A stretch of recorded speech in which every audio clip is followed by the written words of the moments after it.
오늘은 함께 나눈 말씀 통해서 신앙의 파이터라는 제목의 말씀 함께 나누고자 합니다. 여러분, 신앙생활이 뭘까요? 신앙생활. 나름대로 정의들을 내려볼 수 있겠지요. 신앙생활은 믿음이다. 신앙생활은 또 섬김이다. 봉사다. 여러 가지 정의를 내릴 수 있겠지만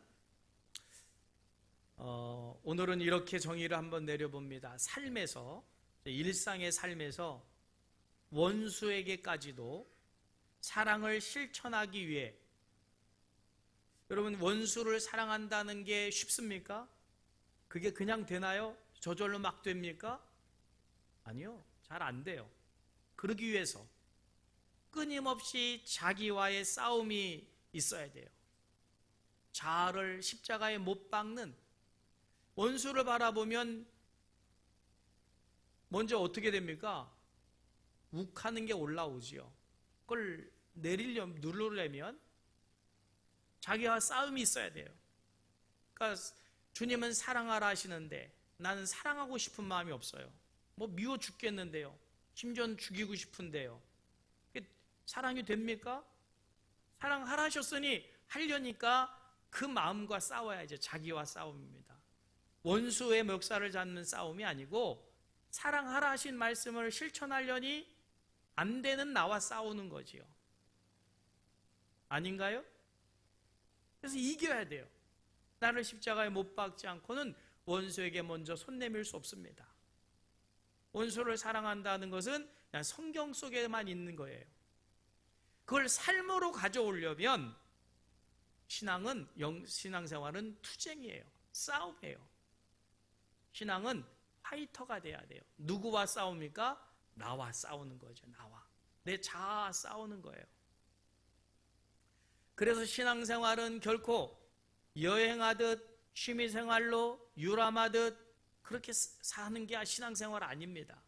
신앙생활은 사각링 안에 적과 마주하여서 적은 우리를 쓸어 넘어지려고 수없이 카운터 펀치를 날릴 때 그걸 피해가면서 나도 상대를 쓰러뜨리기 위해서는 카운터 펀치를 날려야 돼요.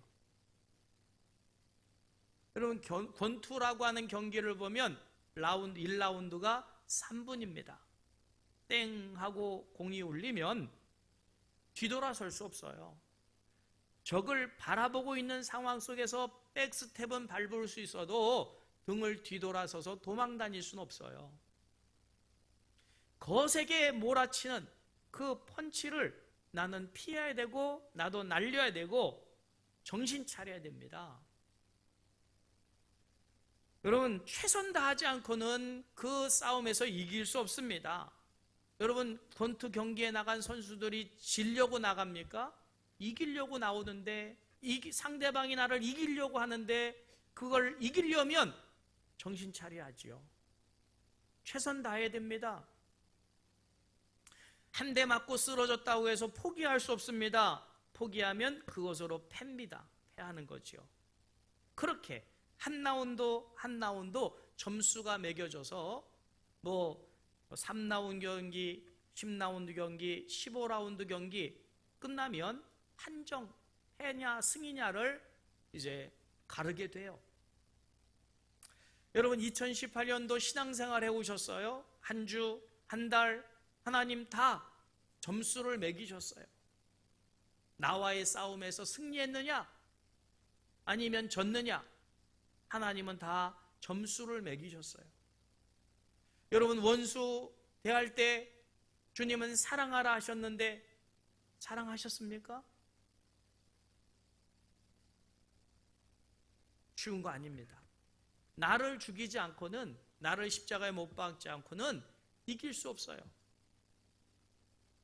여러분, 반드시 점수를 매기셨어요. 하나님은. 여러분, 주님은 우리가 이 그래서 그리스도의 군사라고 말씀하시고요. 신앙은 투쟁이에요. 나와의 싸움입니다. 거기서 지지 말고 승리하는 우리가 되어야 될 줄 믿으시기를 주님의 이름으로 축복합니다. 오늘 본문 말씀에 보면 예수님이 제자들을 먼저 벳세다로 바다를 배를 통해서 건너가게 하시고 예수님은 산으로 올라가셔서 기도하십니다. 근데 제자들이 배를 지었고 가다 보니까 저녁에 배가 출발했는데 이 바람이 불어오면서 배가 앞으로 전진을 못합니다. 그래서 밤새 성경에 보면 48절 같이 읽어볼까요? 바람이 거셈으로 제자들이 힘겹게 노젓는 것을 보시고 밤 사경쯤에 바다 위로 걸어서 그들에게 오사 지나가시려고 하시매 그랬어요. 밤 사경이면 새벽 동틀 때입니다. 그러니까 저녁에 출발해서 밤새도록 그 바람에 맞서서 배를 저었는데도 그 중앙을 벗어나지 못한 상황이었음을 알게 됩니다. 여러분, 강한 바람에 칠흑 같은 어두움에 그리고 추위까지 그리고 바람이 배를 뒤집으려고 할 그런 상황 속에서 뒤집히면 죽는 겁니다. 그런 공포로 그런 싸움을 밤새껏 한 제자들, 바다 위로 걸어오시는 예수님을 보시고는 예수님이다 이런 게 아니라 유령이다 그랬습니다. 왜 이들은 예수님을 보고 유령이라 했을까요? 이유가 있습니다. 여러분, 제자들이 지금 이 갈릴리 바다를 지나기 전 그날 저녁에 그 전날 무슨 일이 있었습니까? 오병이어의 기적이 있었어요. 오병이어의 기적. 이거는 놀라운 사건입니다. 벳세다 들녘에서 예수님이 행하신 오병이어의 기적으로 제자들은 한껏 흥분했습니다. 여러분, 장정만 5,000명이에요. 그리고 그 보리떡 5개, 물고기 2마리를 떼어서 나눠줄 때 기적이 마구마구 일어나고 있었어요. 50명씩 100명씩 앉혀있는 그 모든 사람들에게 그 먹을 것을 띄어 나눠주면서 기적을 계속 체험하는 거지요. 그리고 먹고 남은 것을 거두었을 때 12광주리에 채울 만큼 많은 것을 남겼다. 여러분, 신앙생활 하면서 이런 기적도 맛봐야 되겠지만 장정만 5,000명이면 2만 명을 밥을 먹이는 역사예요. 쉬운 거 아닙니다. 우리 교회가 이제 예배 끝나고 나면 식사를 같이 나누는데 한 200에서 250명 식사를 해서 함께 먹고 치워요. 쉬운 거 아니지요? 2만 명을 먹였다. 뒤치다거리 한다. 그거 쉬운 거겠어요? 쉽지 않습니다. 그러려면 육체적으로 체력이 방전이 되는 거예요. 2만 명 떡 떼주면서 먹게 하고 그거 다 걷어들이는데 체력이 쉽지 않은 겁니다. 체력만 소진되는 게 아닙니다. 영역도 소진이 돼요. 영역도.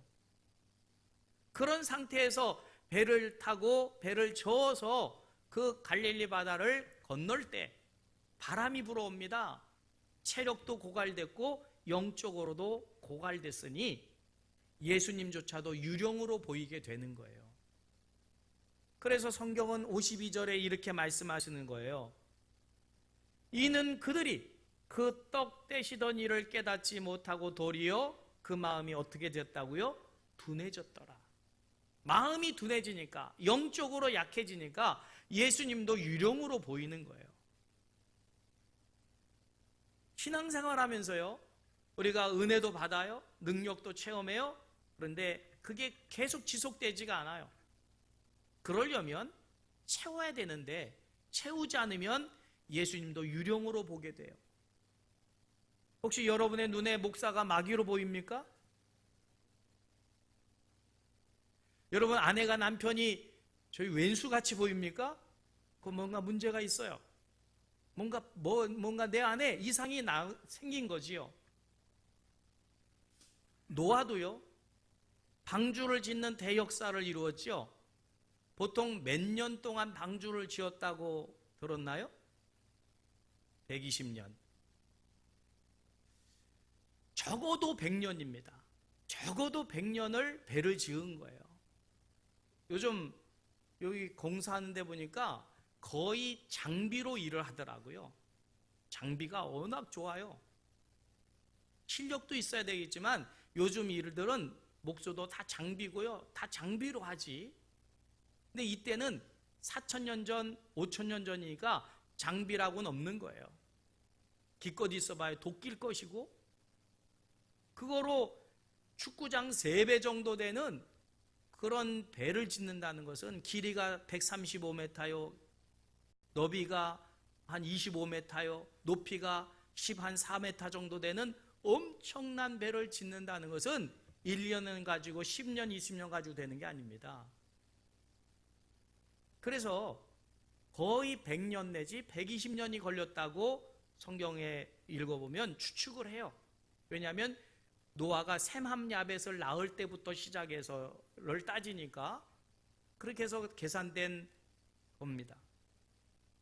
자, 그렇게 해서 방주를 지었어요. 노아 가족들이 온 힘을 다해서 지었습니다.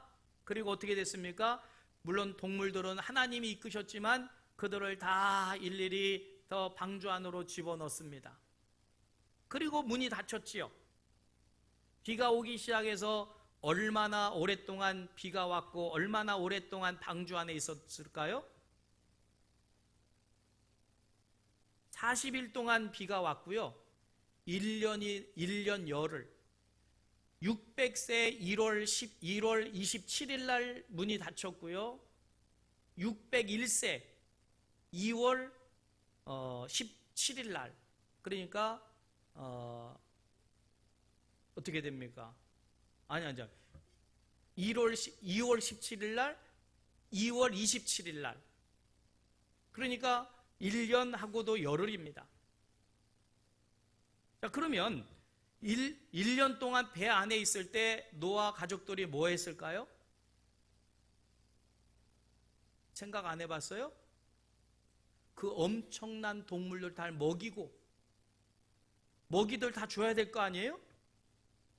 먹이고 똥 치우고 1년 동안 배에 갇혀서 엄청난 노동, 해보지도 않은 노동을 1년 동안 해낸 거예요. 여러분, 노아 방주 그냥 보고 뭐 그러겠거니 천만의 말씀입니다. 그 안에 갇혀가지고요 1년 동안, 죄송합니다, 개고생한 거예요. 그 동물들 살리려고. 쉬운 거 아닙니다. 자, 1년이 지나서 열흘째 이제 배 문이 열렸지요. 방주에서 내려왔어요. 어떻게 됐을까요? 세상이? 여러분, 홍수가 휩쓸려 지나간 그 현상을 봤습니까? 불이 났던 곳은 재라도 남지요. 재도 없어요. 완전히 다 쓸려 지나가는, 쓰나미가 지나간 일본, 이번에 인도네시아 보세요. 어떻게 됩니까? 완전히 처참한 그런 광경입니다. 사람 죽은 시체, 중심 죽은 시체, 그것이 썩는 냄새, 지옥도 그런 지옥이 없는 거예요. 그런데다가 거기서 또 농사 지어야 돼요. 여러분, 노아 방주에서 나왔다고 다 된 거 아닙니다. 지칠 대로 지쳤고, 육체적으로도 지쳤고 영적으로도 지쳤어요. 그래서 노아가 포도주를 마셨는데 너무 힘들어서 포도주를 마시고는 어떻게 했습니까? 취해서 벌거벗고 옷을 벗고 자다가 자식에게 저주를 하는 이런 안타까운 상황이 발생이 됐어요. 여러분, 그냥 그런 상황이 된 게 아닙니다. 그럴 수 있을 수도 있어요. 얼마나 그 삶이 피폐했으면, 얼마나 힘들었으면 그럴 수도 있겠다 싶은 생각이 저는 들어요. 다윗도 마찬가지입니다. 다윗이 왕이 되기까지, 그가 그냥 왕이 된 게 아니에요. 그 15살짜리에게 기름 부은 이후로부터 왕이 되기까지 다윗은 도망자의 신세를 살았고요, 죽을 위협을 수없이 당합니다. 전쟁으로 피에 쩔어서 하나님이 너무 많이 피로 흘린 손이기에 성전 짓는 것을 허락하지 아니하고 솔로몬에게 허락한 사람이에요. 여러분, 다윗 그냥 다윗 되는 거 아니에요. 그래서 승리는 이루었지만, 왕이 되었지만 어떻게 됩니까? 우리아의 아내, 신앙의 긴장감을 놓칠 때 우리 안에 보다가 결국은 음란이 들어왔고, 그를 범하고 그 죄를 감추기 위해서 그 우리아의 아내 밧세바를 범하고 그 남편 우리아를 최전선에 내보내서 죽이는 살인을 저지르잖아요, 다윗이. 여러분, 엘리야 보십시오. 850대 1의 갈멜센상에서의 승리를 이룬 다음에 어떻게 됩니까? 영적으로 얼마나 크게 쏟아부었겠어요. 850대 1의 전쟁을 혼자 치르는데 얼마나 쏟아부었겠어요. 체력을, 영력을. 그 머리가 무릎 사이로 들어갈 정도로. 여러분, 기도를 해도 그렇게 기도해 보시나요? 신앙생활 그냥 하는 거 아닙니다. 승리를 이루었는데 급격히 또 위에 쇠진이 돼가지고 어떻게 합니까? 이세벨이 죽이겠다고 할 때 그것이 겁이 나가지고 하나님 차라리 내 생명 걷어달라고 할 정도로 영적으로 다운되는 모습을 봐요. 목사인 저도요, 시험에 들 때가 있습니다. 저는 안 들 것 같지요? 저도 들어요. 제일 시험에 잘 들 때가 언제인지 아십니까? 주일날 저녁이에요. 여러분, 주일날은 목사로서 온 정력을 다 쏟습니다. 사실은 주일을 위해서 일주일을 준비하는 거니까요. 새벽부터 1부, 2부, 찬양 예배까지, 또 당회, 재직회, 각종 회의들, 수요일부터 설교 모드로 바뀌면서 주일날은 온 정력을 다 쏟아야 돼요. 그리고 예배를 마치고 이제 집에 들어가면 쫙 빠져요. 쫙 빠져서. 근데 그때 또 찾아오셔요. 그래가지고 목사님, 누구누구가 이렇게 됐대요. 그 목사님 또 들려옵니다. 목사님 설교에 또 상처받은 사람이 있대요. 그럼 제가 어떻게 했습니까? 저도 다운됩니다. 마음이 상하고요. 시험 들라고 설교한 거 아닌데 시험 들었다니까 속이 상해요.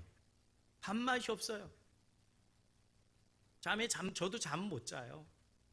밤새 기도합니다.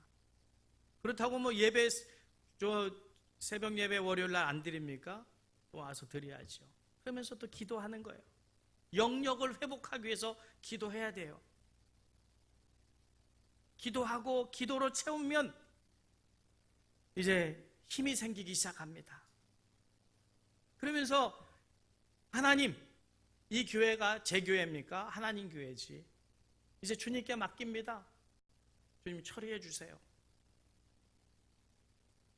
그렇게 하나님 앞에 문제를 맡길 때 담대해지지요. 저도 인간인지라 시험에 들어요. 엘리야도 쓰러지고 넘어지고 다윗도 쓰러지고 넘어지는데 제가 무슨 통뼈라고 안 넘어지겠어요? 제일 힘들 때가 바로 그때거든요. 자, 예수님 보세요. 오병이어의 대역사를 이뤄서 2만 명을 먹이는 어마어마한 역사를 이루시고 나서 쉬셔야 돼요. 예수님도 육신을 쓰셨기에. 근데 제자들을 떠나보내시고 예수님은 어디로 갑니까?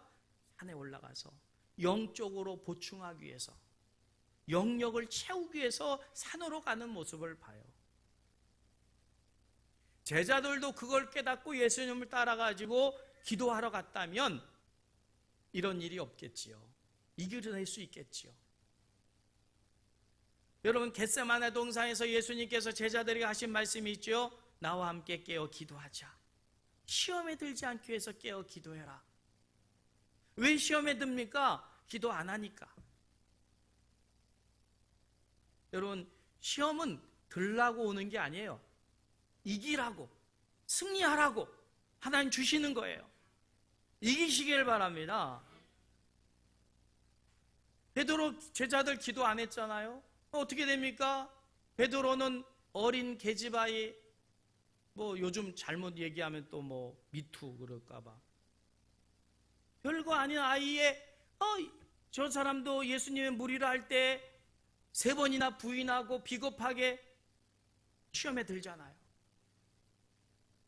다른 제자들 다 꽁무니가 빠져라 도망갔습니다. 영적으로 무뎌져 있는 거예요. 둔해졌어요. 뭐가 뭔지 구별이 안 됩니다.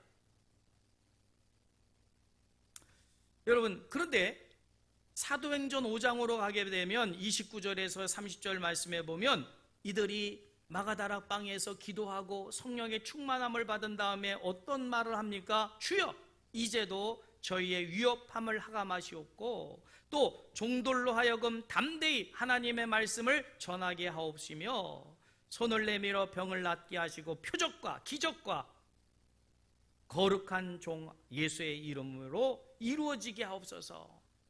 말씀 띄워주시죠. 놀라운 능력을 나타내는 모습을 봐요. 여러분, 우리가 일을 하면 주님의 이름으로 일을 하더라도 체력 써야 됩니다. 그리고 영적으로 능력이 나가야 돼요. 이게 보충이 안 되면 넘어지는 거예요. 5의 일을 했으면 5의 영역을 채워야 되고요, 10의 일을 했으면 10을 채워야지 그 다음에 일을 할 수가 있는 거예요. 여러분, 언제나 영적인 능력을 채워 유지해 나가시기를 주님의 이름으로 축복합니다. 그래야 또 주님 쓰시겠다 할 때, 예 주님 제가 여기 있으니 나를 또 사용하옵소서 할 수 있는 거지, 채워지지 않으면 주님 저 못합니다, 이만큼 했는데요 또 하라고요, 이런 말이 나올 수밖에 없는 거지요. 여러분, 주님이 주시는 능력과 주님이 주시는 영역을 얻을 때에만 우리가 일할 수 있게 될 줄 믿으시길 바랍니다. 그래서 2019년도 워십 피지컬 피트니스를 하자고 말씀을 드리는 거예요. 여러분, 우리가 영역을 어떻게 힘입습니까? 영역은 첫 번째 회개함으로 얻을 수 있어요. 영역을.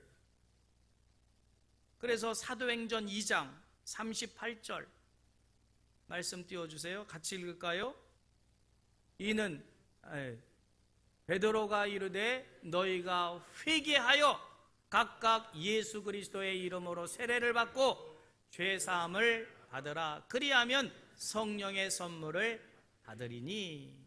회개할 때, 여러분 2018년도 살아온 삶을 이만큼 살았으면 됐지 나같이만 해, 이럴 사람 있습니까?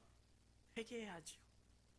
기도해야 될 것 못하고, 예배 삶을 살아야 되는 것 못하고, 직분 제대로 감당하지 못한 것 회개해야지 내년도 2019년도를 살아갈 수 있는 능력이 부어질 줄 믿으시길 바랍니다.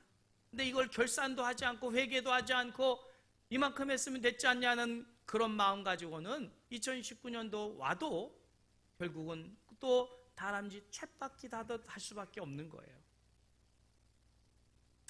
진정한 회개가 뭡니까? 나 중심에서 하나님 중심으로 바꾸는 거예요, 삶을. 자, 여러분, 탕자가 아버지 죽었다고 생각하고 자기 재산 다 챙겨가지고 먼 나라로 갔다가 허랑방탕하에 다 없어지고 거기다가 엎친데독증적으로 흉년이 들었을 때 돼지 쥐염염매를 주워 먹는 처지가 됐어요. 그때야 비로소 자기 잘못을 깨달아요. 그런데 그렇게 했다고 그건 회개가 아닙니다. 어떻게 되나요? 아버지에게로 돌아와야 돼요. 돌아오는 것이 회개입니다. 여러분, 2019년, 18년도를 살아오면서 우리가 하나님 맡겨진 직분, 사명, 내 힘으로 살아온 거 아니잖아요. 내 호흡도 하나님이 지켜주셨고, 내 모든 것 하나님의 은혜였으니 오늘까지 살아온 건데, 과연 하나님 주신 은혜에 내가 보답할 만큼 내가 살아왔느냐? 그렇지 않으면 회개해야만 능력을 얻어서 2019년도를 새롭게 도전할 수 있게 될 줄 믿으시길 바랍니다. 두 번째는 말씀과 기도로 영역을 채우는 거지요. 자, 피지컬이라는 단어를 더 집어넣었어요. 처음에는 2019년도 그냥 휘트니스라, 영적 휘트니스를 합시다, 예배 휘트니스를 합시다, 그렇게 한 주 말씀드렸다가 피지컬이라는 단어를 더 넣었어요. 피지컬이 뭐냐? 본래 뜻을 보니까 몸의 세부 요건이라고 되어 있어요. 몸의 세부 요건.